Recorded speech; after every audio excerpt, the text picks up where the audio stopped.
I think Russell Wilson might break the Hall of Fame voting system. There's rumors going around that Russ is deliberating between retiring and starting his career as a broadcaster or signing as a backup somewhere for one more year, which means it's time to talk his Hall of Fame case. And I don't think that we've ever had one as complicated as Russ's. Let's start with the accolades. 47,000 passing yards, which is good for 16th all-time, 10 Pro Bowls, 1 second-team All-Pro, 1 Super Bowl ring against the second best quarterback of all time in Peyton Manning, in my opinion, and then he lost the other ring to the GOAT. Those are pretty good numbers. Pair that with the fact that these Seahawks teams were just so memorable and those Super Bowls were so incredible.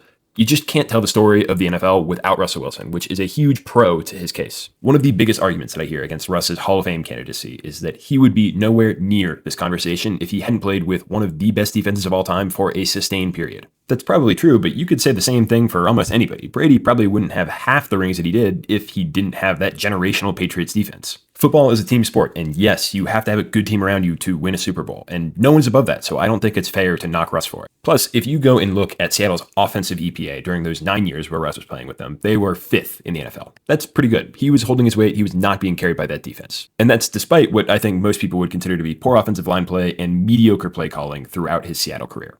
The problem is that this is the Hall of Fame, not the Hall of Very Good. If you look at the last 6 quarterbacks inducted into the Hall of Fame, they all have at least 1 first-team All-Pro and multiple second-team All-Pros, aside from Aikman, who had 3 rings and got the Cowboys bump. Russ, on the other hand, just has 1 second-team All-Pro where he only got 3 votes, and he's never received a single MVP vote in his career. But there's 2 perspectives to view the Hall of Fame from. If you go off of pure skill, how good of a quarterback was Russell Wilson? I don't think he's there.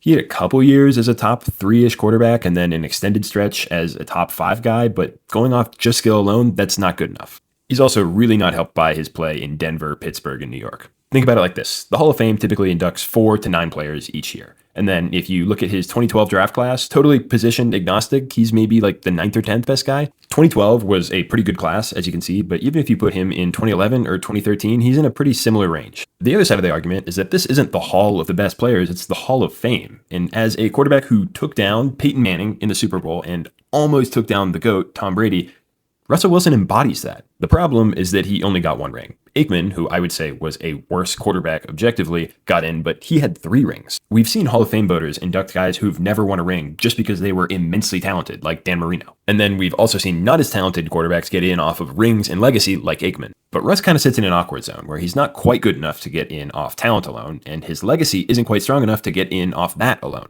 He half checks each box, which is a case that I haven't seen Hall of Fame voters have to deal with yet. It's also a shame because I think if it weren't for the Malcolm Butler interception at Super Bowl 49, he'd probably be a lock. It's kind of crazy to think about the leverage that one single moment can have on a guy's career and legacy. And honestly, I think that's what makes football so awesome.